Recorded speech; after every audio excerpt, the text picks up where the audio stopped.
Okay. like when I leave, it'll set up. So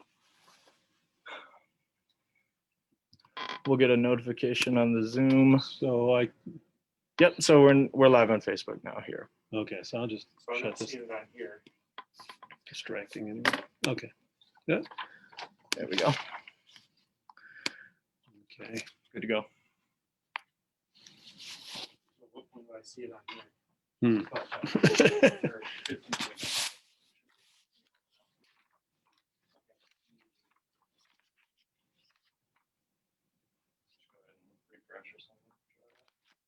Got that little stupid fluorescent light right above my head. Jeez. There we go. I hate fluorescent lights. Okay, am I unmuted? Can you guys hear me? Okay. Yes. Okay, we're good. Are we live? Yep. Go ahead. Oh, hey. Okay. Anyway, welcome to our rescheduled debate for the Michigan's 2nd Congressional District. I'm Mark Berkey from the Grand Haven Tribune, and I'd like to welcome our candidates, incumbent Congressman Bill Huizenga, Republican from Zeeland, and Pastor Bryan Berkoff from Holland, the Democratic Party nominee. Welcome, gentlemen. Thank you. Thanks, Mark. We have many questions. We're going to try to drill this down to an hour, and we included as some questions for readers. I'll ask one of you a question. I'm going to try to remember to rotate who goes first, and you will have 2 minutes to answer, followed by a 2-minute response from the other candidate. And the first candidate then will have a 1-minute rebuttal. And then we'll wrap it up with a 3-minute closing statement from each one of you. First off, before we get started, Bill, the news is that, and why we had to cancel our Facebook Live debate earlier was you have COVID-19. You got tested that same day, and we had to cancel it at the last minute. How are you doing? Well, thanks. Doing pretty well. Fortunately, I've had mild symptoms. Feel pretty good. I'm definitely tired, which I've heard from a number of folks that no matter whether it's been severe symptoms or whether it's been mild, that certainly is something that has been a challenge. But glad that we could do this 8 days beyond where we had anticipated. Obviously, that was a surprise to me getting the COVID-19 positive test when I was going to go see Vice President Pence, but glad to be here. Very good. So is it like for your case anyway, is it like, does it feel like a flu, just a normal influenza that goes around every year or something? Interestingly enough, in March, about middle of March, when we were going back and forth and basically flights had disappeared, I was driving back and forth to Washington, D.C. and I got home after a couple of weeks of being out in D.C. on a regular basis. And I was definitely feeling sick and and then started having chest issues and breathing issues. So I went in and got tested, convinced I had COVID, and it turned out I had influenza A then. I felt way worse in March than I did with this. For me, it's kind of migrated a little bit of a head cold kind of a feel first couple of days, then a very, very runny nose for a couple of days. Then really not much of anything, maybe a little post-nasal drip kind of a feel. So you'll see me drinking some water and a little tea. But fortunately, not any real severe headaches or achiness, or haven't had a temperature at all during the whole time. And so I'm very fortunate on that. Okay, very good. Thank you very much. Good to hear that you're recovering. So let's get started. First, a 3-minute introduction from each one of you. We'll start with Pastor Berghoef. Thank you, Mark, and thank you to the Grand Haven Tribune for hosting this debate. Thank you, Congressman Huizenga, for being willing to engage the issues.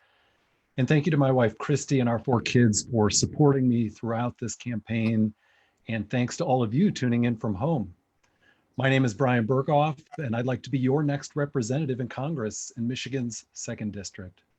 I grew up in West Michigan and was raised in the Christian Reformed Church. I faithfully attended cadets and catechism classes, and I was taught and took to heart at a young age that my only comfort is that I am not my own, but belong both body and soul in life and death to my faithful Savior, Jesus Christ. And I was taught growing up, fundamental values like honesty, integrity, compassion, and character. And those values still ground me today. I was trained for ministry at Calvin Theological Seminary in Grand Rapids, and I've been a pastor now for the last 15 years. And what I've discovered is that being a pastor requires being a good listener and being grounded in empathy and compassion. It's been a deep privilege to be present with people at some of the most joyful moments of their lives, on a wedding day or when a new child is born, but also some of the hard moments when a difficult diagnosis is received or it's time to lay a loved one to rest. Now, you may have heard some questions about whether I'm able to run for this seat. And it's true that in the last redistricting, my home was left a mere 2 blocks outside of the 2nd district. But it's also true that my kids go to school in the district with Bill's kids. The church I serve is in the district, and nearly our entire lives takes place in the district. It's also true that over 20 elected members of Congress find themselves in a position similar to me, and the Constitution supports their and my right to run and serve. Amid the most difficult year that just about any of us has ever experienced, I believe West Michiganders are ready for a congressman who shows up and who cares. I'll work to pass COVID relief and always protect coverage for pre-existing conditions. I'll make sure my votes are based on what's good for West Michigan, not for wealthy donors, special interests, or even what my party wants. And I'll always stand up to bad leadership in the White House, no matter who's in office. We're at a low point in this country, and we've never been more divided. The time is right for leaders who can bring us together, 30. heal our divisions, and work for a stronger future for all of us. All right, thank you. Now, Congressman Huizenga, your opening statement. Well, Mark, thank you for putting this on. And again, my apologies for it being delayed a week. Certainly not my intent to have this opportunity with Pastor Berghoef. And I want to say thank you to the whole community that has reached out, offered up their heartfelt thoughts and prayers and encouragement during this time. And that's meant a lot to me and to Natalie and the kids as well. And obviously a challenging time for everybody, but this has been a unique perspective that I've been able to gain having going through this the last 8 days. Well, we know that West Michigan is a very, very special place, and I've had an opportunity, the honor and privilege of living here my entire life.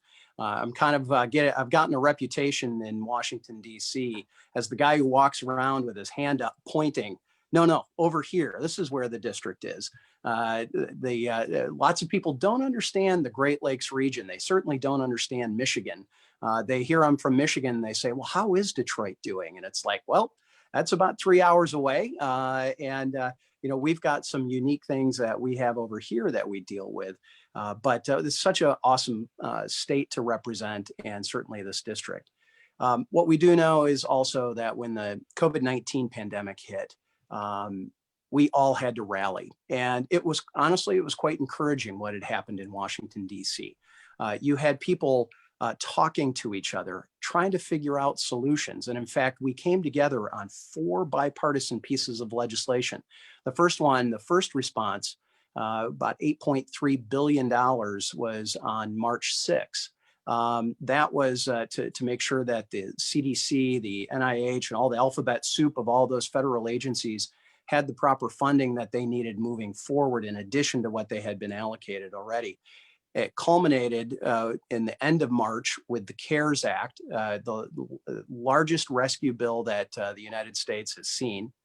And then we went back and revisited in April the funding for the Paycheck Protection Program, which was really designed for companies under 500 employees, those Main Street companies, everything from a mom and pop dry cleaner and pizza shop up to a small manufacturer here in West Michigan. We're able to gain that.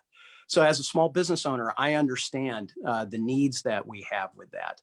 I will never forget the people that I represent here in West Michigan. I'm going to continue to fight for common sense solutions on healthcare policy and making sure that pre-existing conditions are protected, lowering costs, empowering patients, protecting the lives of the unborn, and preserving the Great Lakes. Well, we've got a lot more work to do, and I look forward to being able to serve you again. Thank you, Congressman. All right, now we're going to get to the specific questions, and first from readers. The Tribune, we asked them to provide us with some questions, and we had many, so we whittled them down to a few. First one, first we'll ask the Congressman, do you support the Michigan Department of Health and Human Services order to keep in place mask wearing requirements and limitations on gatherings? And is your decision based on politics or science? Congressman, you have 2 minutes. So that's a fairly wide and broad. Obviously, the Michigan Department of Health had to act and counteract after the governor's executive order had been thrown out on a unanimous basis, by the way, by the state Supreme Court. They have scrambled for that and put that together. Here's what I believe, that there are proper times and proper places to make sure that people are wearing their masks and they are doing the proper social distancing. What we know from CDC and others is that there is a 6 foot and 15-minute rule, or actually a guidance on that. And I'll tell you this, going through this experience, I just talked to 2 different doctors again today and a nurse last night. And everyone has a slightly different take on what exactly this means and what exactly the effects are going to be. So do we need to use common sense? Absolutely. Do I personally drive around in my car alone with my mask on like I've seen some people doing? No, I don't do that. Do I wear it when I go into a grocery store? Yes, I do. Do I take it off when I walk out into the parking lot? Yes, I do, because we're not anywhere around. So I believe that science absolutely is at the core and has to be at the core of our decision making. What I've seen, though, is that masks, 30. Friday night football, the post office, you name it, literally everything has become political these days, and that's the shame. We need to come together, dial back the rhetoric, and use some common sense. All right, thank you. Pastor Berkoff, your response? You have 2 minutes. I do support the decision to require Michiganders to wear masks in public spaces and practice social distancing, because that's what the science is telling us will keep us safe. And unfortunately for our country, we have had leadership that has questioned the science since the outset. We've had a president who refused to even wear a mask himself until I believe it was mid-July, and has regularly made fun of and mocked mask wearing. Recently said, we don't know if masks work. There's science on both sides. No, the science is clear that wearing masks keep us safer. And unfortunately, that national leadership or lack thereof has its effect on the population. And that's why it's become politicized. I agree with the congressman that it shouldn't be politicized, something as basic as wearing a mask, because I think it's a kindness. It's caring for your neighbor wearing a mask. If the science says wearing a mask helps keep us safe, it's not a complicated issue. It's not a political statement. It's just common sense, and it's thinking about the common good and how we can take care of each other. Now, unfortunately, we've seen the president come right here to the 2nd District. He had a rally in Muskegon last week in which we saw no social distancing and very few masks. And I saw the congressman celebrate and post a photo of it to social media as if it was a terrific thing, 30. when in fact it was dangerous for our community. I think the voters are ready for leaders who unequivocally, in the midst of a pandemic, listen to the scientific and medical expertise. All right, thank you. Congressman, you have 1 minute. Yeah, if we were going to follow the strict science, we would all be walking around with N95 masks. If we were following this and there was no politics involved, we would not be using those little cloth or paper surgical masks, because they will tell you, science will tell you that 20 to 30 minutes after wearing one, it is most likely compromised in some way, shape, or form, especially if you touch it, you move it, you do anything with it. Yet somehow it has become a symbol of, quote unquote, I'm for healthy science, or I'm against the president. That's oftentimes what it gets cited, and that's exactly 30. what we have here. So we need to use common sense. But that also means that we need to stop the symbolism part of it and actually understand what this means when we are trying to keep ourselves, our family, our loved ones, and our community safe. All right, thank you. This next question, we'll start with Pastor Berghoef. What is your opinion of President Trump's handling of the pandemic, as well as Governor Whitmer's responses? Well, as I've already hinted, it seems to me that we've had a real lack of a coordinated national response to this pandemic. It's been a piecemeal sort of scattershot approach where states and local communities are sort of left to fend for themselves. And I believe in moments of national crisis, we need to come together. And so I think we do need a national COVID strategy around testing, tracing, and mask wearing that does rely on facts and medical and scientific expertise. And the reality is, until the pandemic is solved, we're going to continue to have our economic and personal struggles, right? All of our lives have been disrupted this year, and all of us have experienced challenges, right? Kids are stuck in front of screens instead of being in school, in the classroom. Small businesses have had to close, and too many people have lost their jobs. And I think all of this because leadership in Washington has refused to step up and take this thing seriously. The president called it a hoax at the outset, and he blew it off for months. And then we later find out that he actually knew the severity of this virus at the beginning, and he chose to put his own personal political agenda ahead of preserving the well-being of the American people, and for that he should lose his job. There's no way to frame the Republican response to this crisis other than as a colossal failure. And in fact, I haven't seen my opponent hold this president to account for his failed response to this pandemic. Instead, he's complained about the actual leadership that's been displayed by our governor, who's done everything in her power to protect lives and livelihoods. And I think we need to do better. We need to expect better from our elected officials in the midst of a crisis like this. And I think instead of going it alone in terms of a vaccine, as this president insists on, we need to collaborate globally in the development, manufacturing, and distribution of a safe vaccine, because we are in a global community, and this pandemic has brought that to light like nothing else. All right, thank you. Congressman Huizenga, your response? So apparently protection means violating the Constitution and people's rights. That's exactly what this governor did. It's a little like when FDR decided to throw all Japanese citizens into internment camps to keep everybody safe. That should have been illegal. It was immoral, and it was not constitutional. So this governor's response, set aside whether it was the right thing to do, was illegally done. She did not use the legislature and the legislative powers the way that they were supposed to be used. Why do I care so passionately about this? I served for 6 years in the state of Michigan as a House of Representatives for the area in the House of Representatives under a Democrat governor. And I had to work with her and was able to work with her. This was completely outside the bounds. So how you can excuse that action just because you feel like it was the right thing to do is no excuse. So now hopefully there's going to be a balance restored to make sure that the rightfully duly elected folks here in Michigan are going to be able to have their say.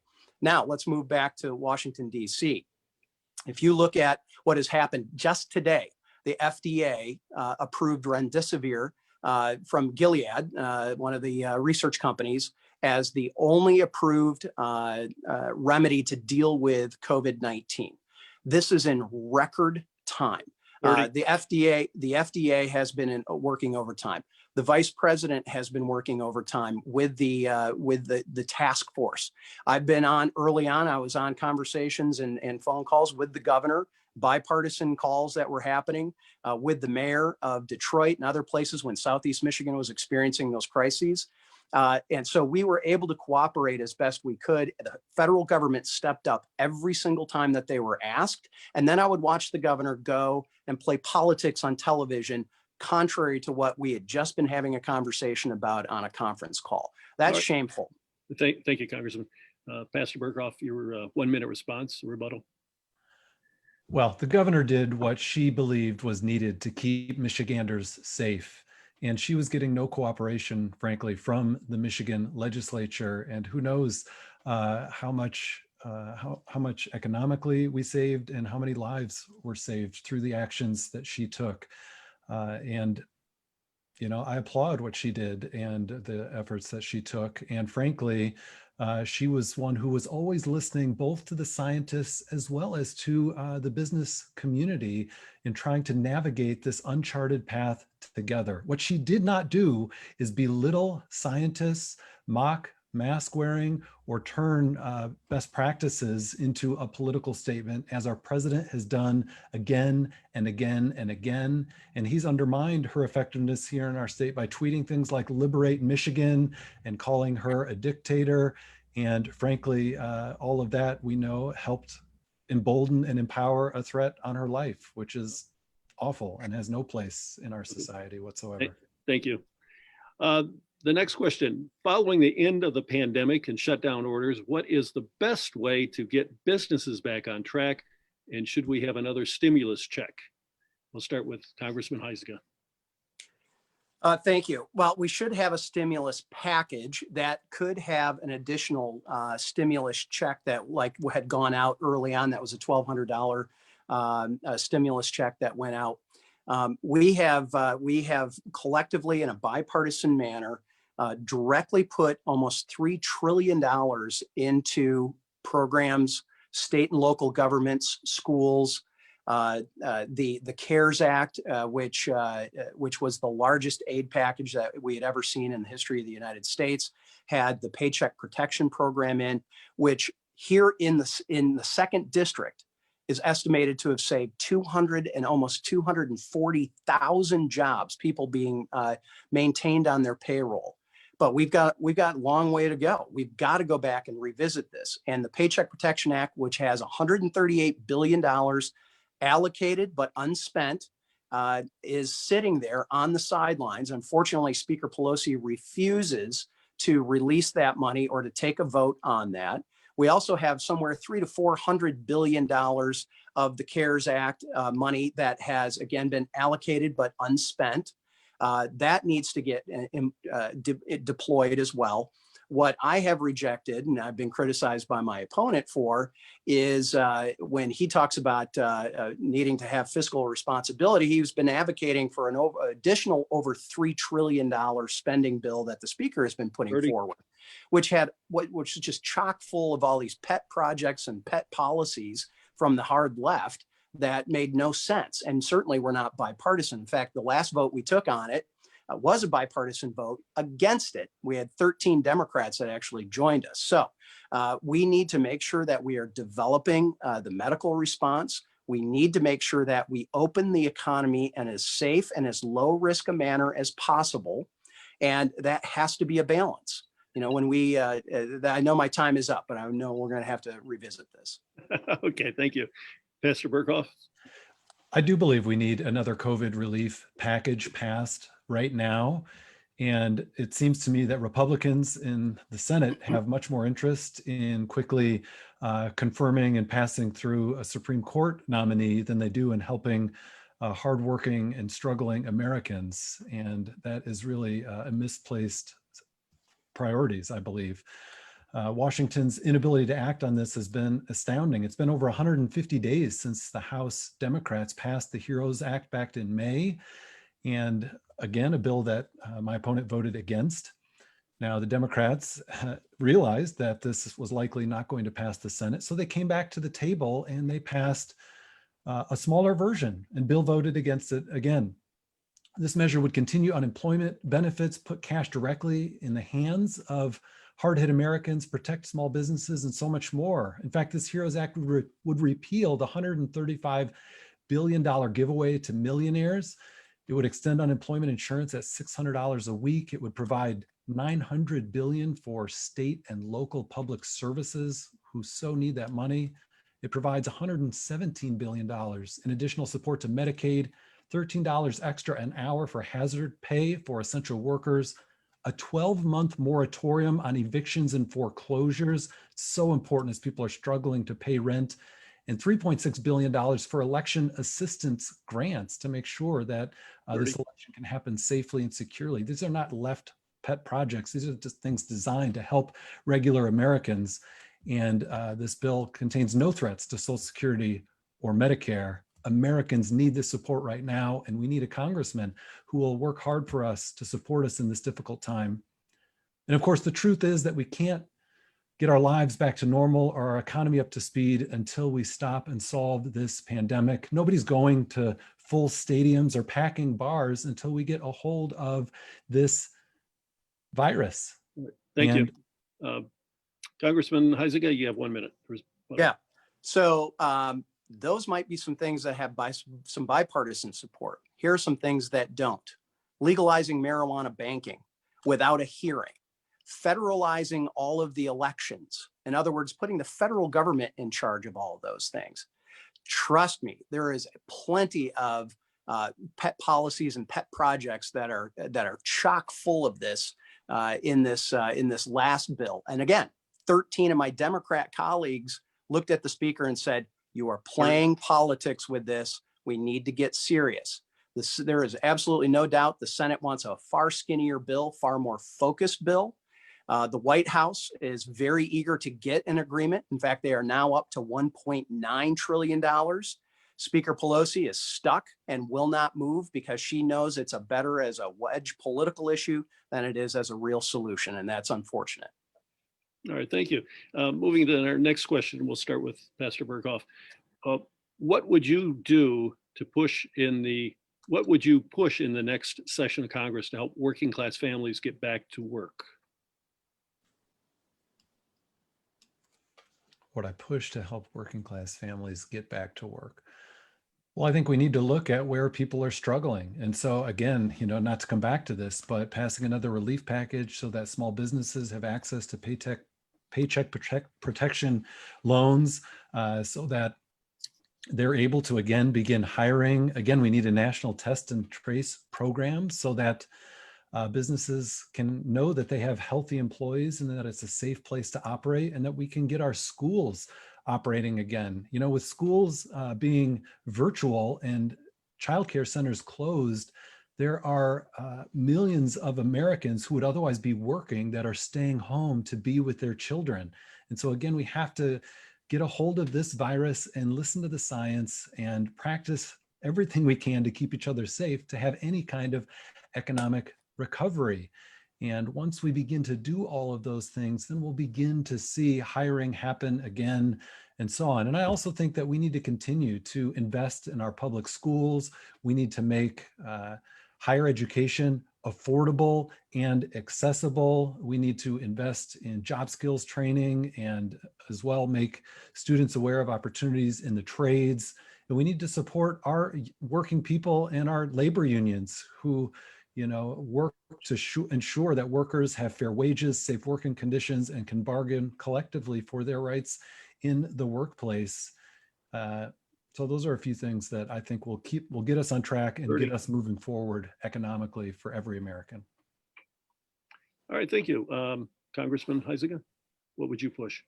Yeah, a number of things. And this is critical that we get people back to work.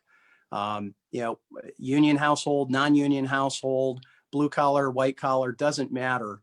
We all need to come together and have a healthy economy. I should note at this point, we're in a political time. I'm proud to have the Teamsters endorsement. So we've had labor unions. We've had NFIB, National Federation of Independent Businesses, that have endorsed me. National Association of Realtors, the home builders, lots of independent folks that are really responsible for putting paychecks in the bank and food on the table. I can tell you one thing that I proactively did, two things I proactively did once COVID hit, was introduce two bills. One called the Patriot Bonus. It's a 50% tax credit for a company that increases wages on either a per hourly basis or a weekly bonus, performance bonus, show up bonus, or a one-time thank you bonus. They would get a 50% tax credit. And that could be the small mom and pop dry cleaner and pizza shop, or it could be a larger company. I don't care. It's money into the pockets of working men and women. The other thing that I sponsored is the HEROES Act, the real original HEROES Act, helping our emergency responders overcome emergency situations. Nancy Pelosi liked the name, so she stole the name from me. But nonetheless, that was a bonus that would suspend our first responders and the folks that are out there, healthcare workers and others, police, fire, EMTs. They wouldn't have to pay their federal income tax for a period of time. This is exactly what we do when we send our combat soldiers into a war zone. And I think we ought to be doing the same thing. But it is about tax reform. It is about making sure that money is in people's pockets. And by the way, one other thing that was nestled into that Nancy Pelosi, quote unquote, HEROES Act was a giveaway to millionaires and billionaires in all the blue states, the SALT, the state deductibility of people's property taxes. So I voted against giving that to millionaires and billionaires, and apparently my opponent would have voted for it. All right, thank you. Pastor Berkoff, you have 1 minute.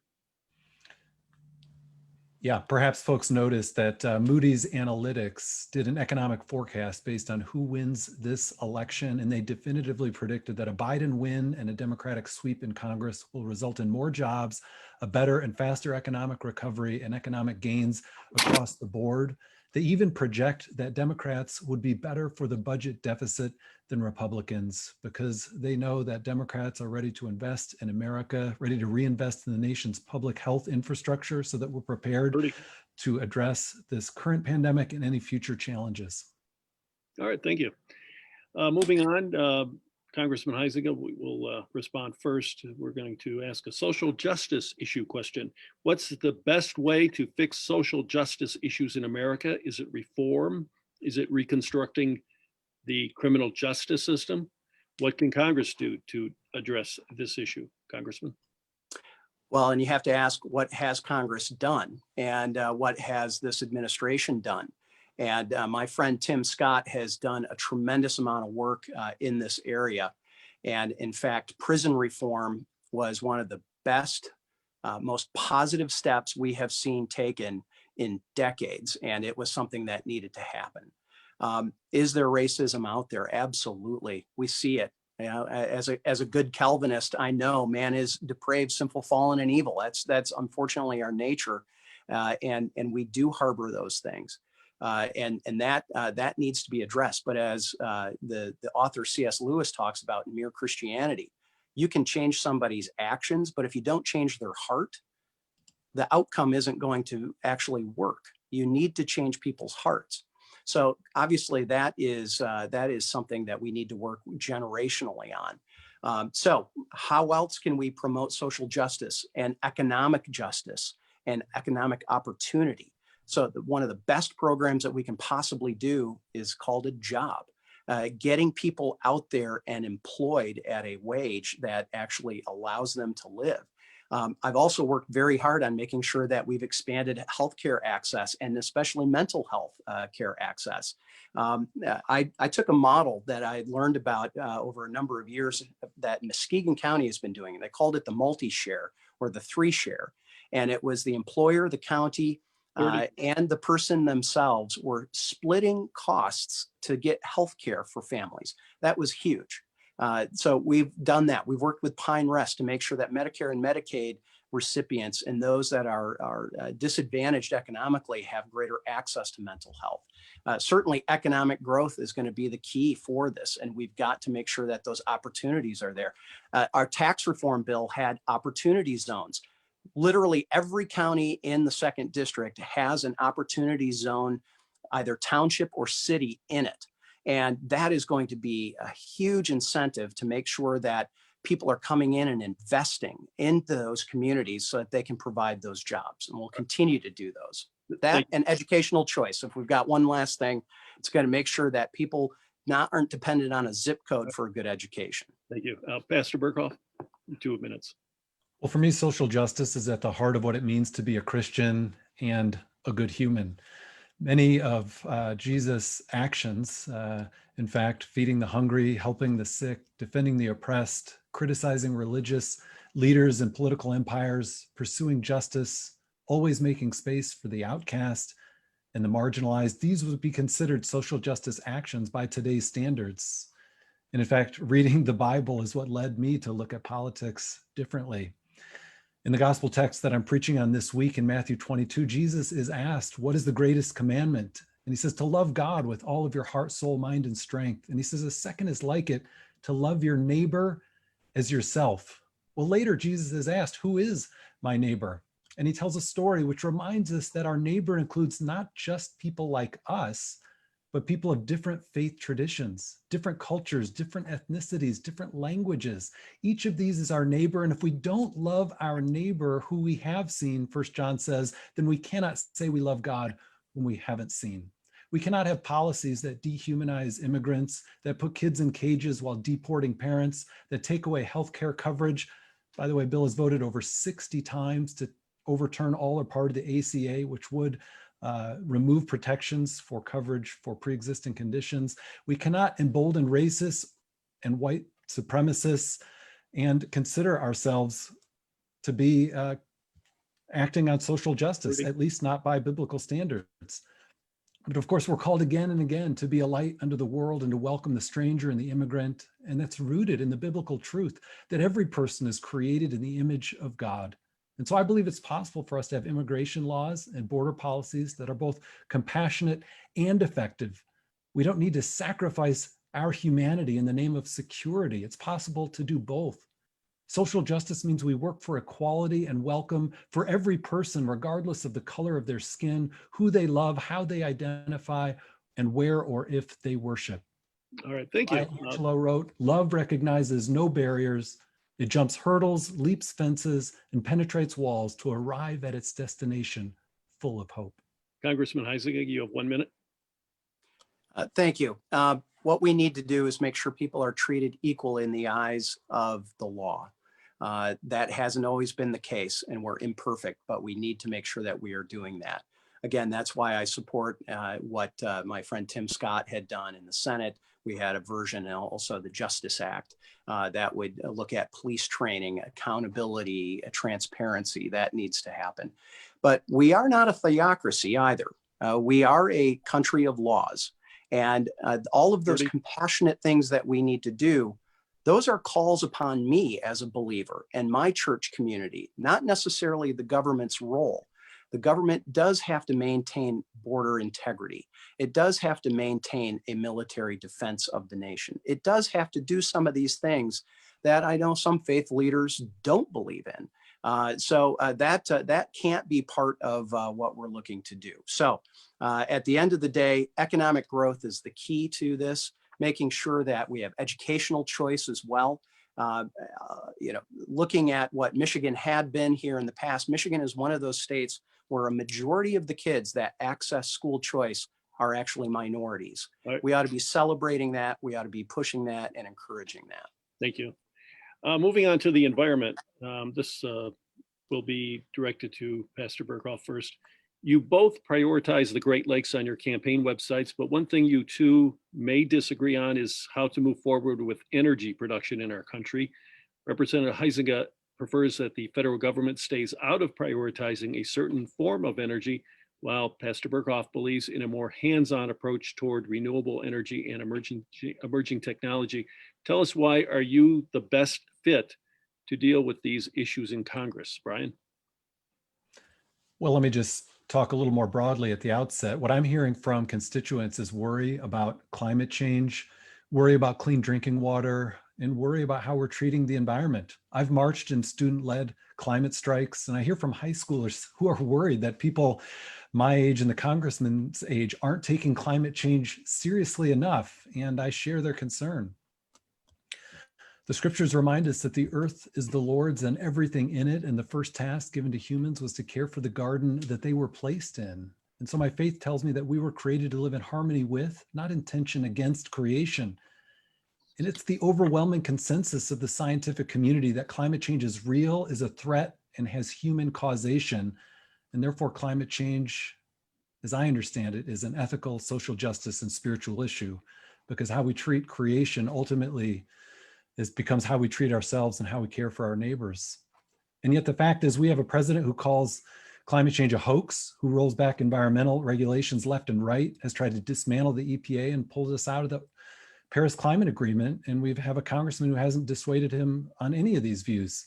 And in fact, we have a scorecard on the congressman's voting record when it comes to taking care of the environment. And he has a 3% lifetime environmental voting rating from the League of Conservation Voters and a 0% rating in 2019. And that's not good enough. 30. I know Bill likes to talk about his support of the Great Lakes, which is good, but when you're not protecting our inland lakes, our rivers, our streams, and you're not taking action against climate change, then you're not taking care of the Great Lakes either, because they are all part of the same ecosystem. And so I believe we must end federal subsidies to oil and gas companies. Let's end those subsidies and level the playing field so that clean and renewable sources of energy can compete in the free market. Thank you. Congressman Huizenga. Yes, everyone, including me, believe that we need to have clean air and clean water. I don't know of anyone who believes anything other than that. The question is how do we do it? And my opponent talks about human causation. I absolutely agree with that. The difference is with the Paris Climate Treaty and with so many other, by the way, it was an accord. It was not actually a treaty because President Obama didn't want to put the work into actually turning it into a treaty with the US Senate. But nonetheless, the Paris Climate Agreement and so many other treaties and agreements that the US has been a part of recognizes that human causation, but apparently it stops at the US border because the US has been saddled with the vast majority of all of the responsibility of this, the cost, the expense. Meanwhile, China, while we are dismantling coal-fired power plants here in West Michigan, China is putting them up at a rate that is just blindingly fast. And by the way, they're not even coming close to the types of scrubbers and the types of cleanliness that ours have. I know CMS Energy and DTE have invested hundreds of millions of dollars just here in West Michigan, up in Port Sheldon, on their particular facilities. So we need to make sure that we are having a balanced approach, a common sense approach. How many of you remember $4 gas? 30. $4 a gallon. Now, we were just talking about social justice. How much social justice is there in that? When you've got someone who is just struggling to even have car insurance and certainly can't have a car payment and is trying to go to work, but now suddenly has to pay $4 a gallon to go do that. Well, what we have seen now, because of our energy independence here in the United States done safely, we're no longer dependent on Venezuela or Saudi Arabia or Russia or any other country around the world. In fact, for the first time, we are a net exporter of energy, whether it's gas or oil. Now, I served for 6 years on the Energy and Technology Committee when I was in the state legislature. And I know some of the benefits, but I also know a lot of the pitfalls and the shortcomings of things like renewable portfolio standards and other things that states have gone through. So we have to have a balanced approach. We have to use common sense. We can do that, but we also have to make sure that others other than just the United States are being held accountable for their actions. And we don't see that. Yeah, thank you. Pastor Berghoef, you have a 1 minute's response. Well, when you say that you're for clean air and clean water, that's great. But when we look at your voting record, many of your constituents have real questions about that.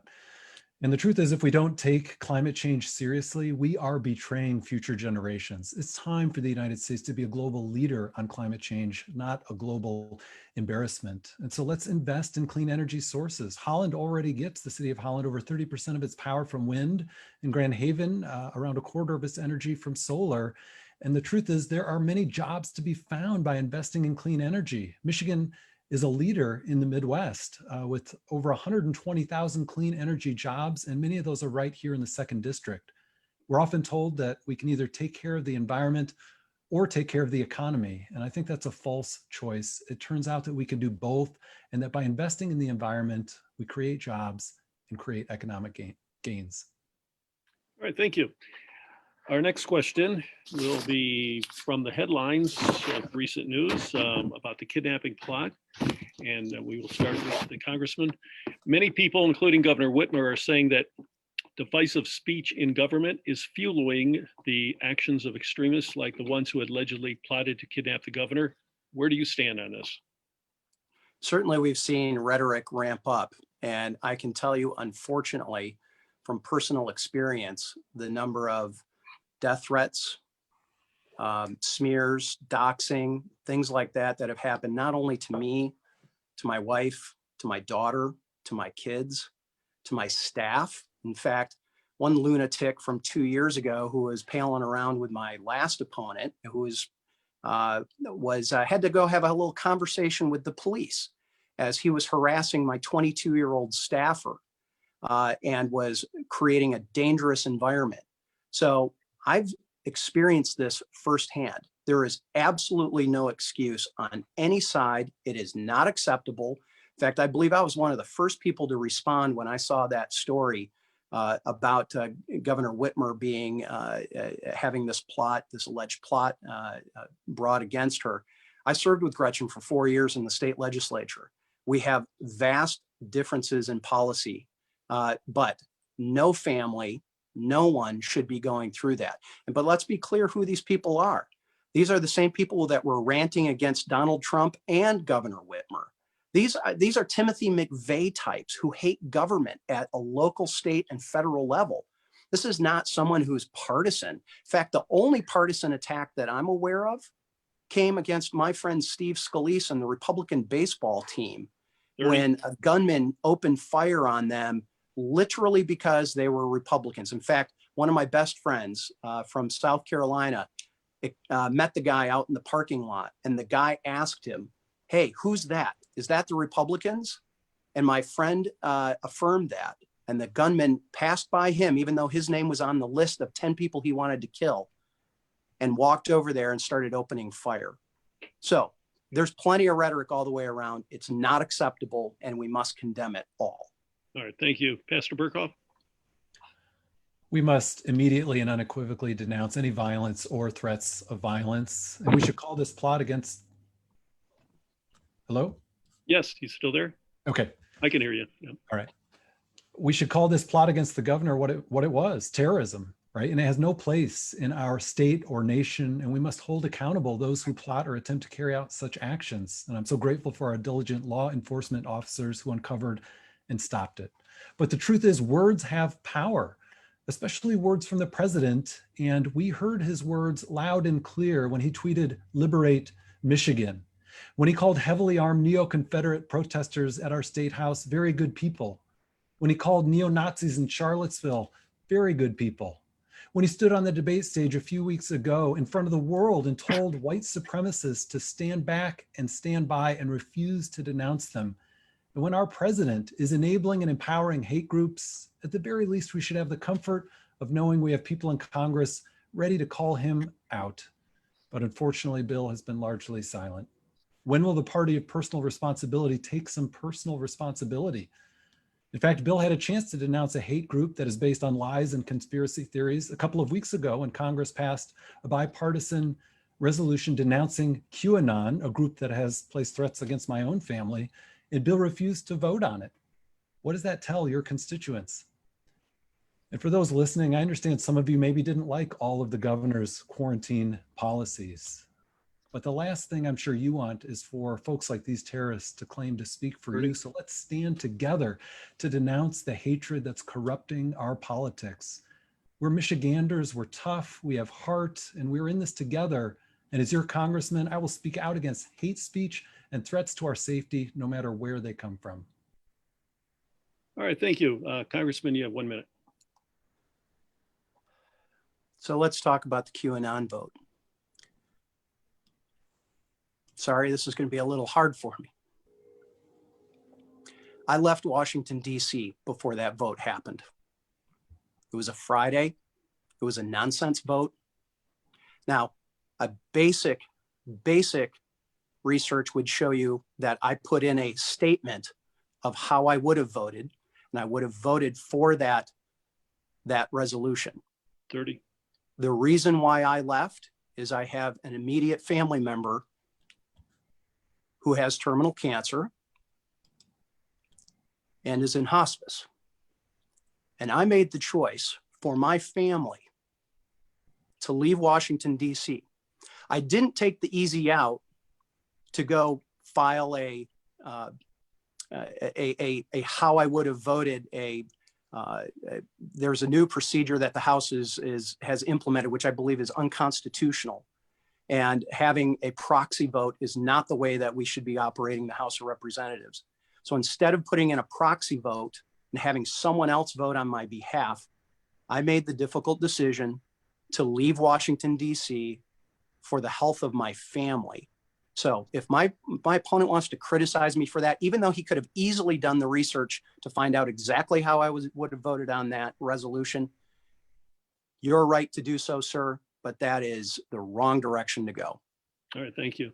Our last question for the evening will be started with Pastor Berghoef.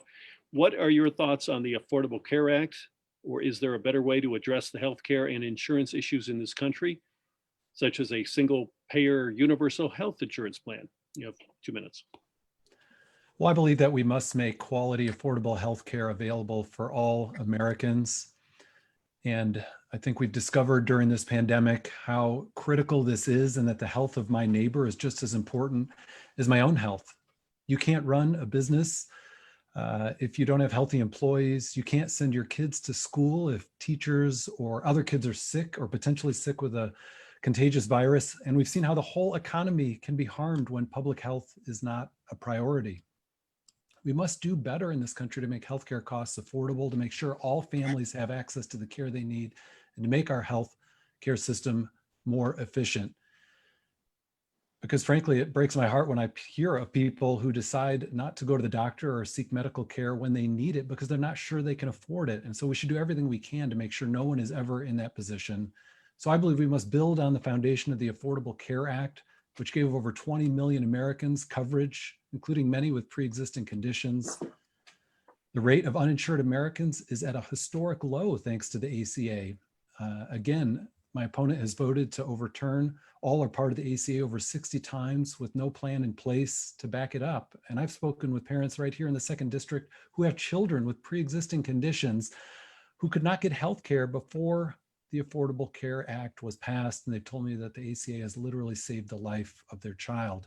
So I believe we should build on it and improve it. We must continue to make sure that coverage for mental and behavioral health is included as well. And just briefly getting back to the last topic, Congressman, I'm glad to hear that you took care of your family, and I apologize for not being aware of that regarding that vote. All right, thank you. Congressman? Well, I appreciate you saying that. That means a lot. So the ACA, quote unquote, Obamacare, was the wrong answer to the right question. Everyone agrees that we need to have greater access, higher quality care at a lower cost. Unfortunately, the Obamacare did bring higher access, but also increased costs and lowered the quality of care. Remember when you could keep your healthcare plan if you liked your healthcare plan, or you could keep your doctor if you liked your doctor? Well, that wasn't the case. And there was almost as many people that lost healthcare coverage as gained healthcare coverage on that. So if the ACA, Obamacare, isn't the answer, what is? Well, unfortunately for my opponent, I actually have sponsored a bill called the AHCA, American Health Care Act. And that was a response that the House Republicans had put in place and into legislature. I'm a co-sponsor of that. I also am a co-sponsor of HR 4159. So nobody could misconstrue this. We named it the Protecting Patients with Pre-Existing Conditions Act. So there are some things about the ACA that I do approve of. Number one is protecting those who have pre-existing conditions. There is no reason why my family member with cancer or my friend who happens to have a heart defect can't keep their own insurance as they're moving that along. So we also have looked at the Community Multi-Share Coverage Program Act. That's something else I've introduced. The Medical Mental Health and Inpatient Quality Act and Inpatient Act. I've worked on a bipartisan basis with that, a guy named Paul Tonko, and I have been working with Pine Rest on that. We need to make sure that drug pricing lowers out-of-pocket costs, makes sure that there's an increase in availability for generics. FDA process needs to be speed up. ACA, Obamacare was not the right answer for this. We have to have alternatives. All right, thank you. Pastor Berghoef, you have 1 minute. Well, as someone who receives no funding from insurance companies or pharmaceutical industries, I'll always fight for what's best for you and not for them. And again, I think we need to build on the foundation of the ACA. Certainly it isn't perfect, but let's continue to move toward a system that allows people choice with regard to their healthcare, a choice between various private plans, but also public plans, so that we can fully leverage the power and innovation of the private sector while holding insurance companies accountable and giving people choice. And it's true that currently over 10% of our annual healthcare dollars now goes toward prescription drugs, and we pay more than folks in any other developed country. And so I think we need to fight for increased checks and balances on the pharmaceutical industry to end egregious and predatory pricing strategies that hurt West Michigan families. Thank you. So, gentlemen, we will wrap it up with a closing statement from each candidate. Congressman Huizenga, you will start. You have 3 minutes. All right. Well, Mark, I want to say thank you to you, Grand Haven Tribune, Pastor Berghoef, and you all watching, especially the voters who are going to be engaging in this very robust election cycle, as we know, is going to be happening. Well, it actually is happening right now, as we're seeing those absentee ballots getting filled out. But as we have 12 more days until Election Day, I also want to say a thank you, those heartfelt thoughts, prayers, encouragement that myself and my family have received as I've been dealing with my own personal COVID situation. It has certainly been a challenge, as you can imagine. Hopefully tonight you heard about my results and my solutions-driven views on how we can use West Michigan's shared values to better our community, better our state, better our country, and certainly better the future for our kids and our grandkids. I'm not a big one into sort of talking points and rhetoric. That is not who I am. I am someone who believes that we need to go in and work on a bipartisan basis where at all possible. And guess what? We need to be talking to everyone on all sides of these issues, because if you're not talking, how are you supposed to figure out whether you agree on 5%, 15%, or 50%? And that's a reputation I've had in my time in Lansing, and certainly the same reputation that I have in Washington, D.C. To be clear, my vision stands in contrast, I think, to my opponents. I'm pro-life. I'm endorsed by Michigan Right to Life, the National Right to Life, the Susan B. Anthony list. And I believe life is precious from conception to natural death. He's pro-choice. We didn't get a chance to talk much about that tonight. I'm for cutting taxes and pro-economic growth policies. He's for raising taxes. I voted against the largest spending bill ever passed by the House, which was the Nancy Pelosi strictly partisan bill. My opponent has indicated he would have supported that reckless spending. Unfortunately, we didn't get much of a chance to talk about how we are going to deal with the $23 trillion in debt that we have. You know, I believe I have a vision of optimism and opportunity for all. And I think my opponent seeks to dwell on everything that he claims is wrong with America. And I, for my entire tenure in Congress, have not run a single negative ad against any one of my opponents.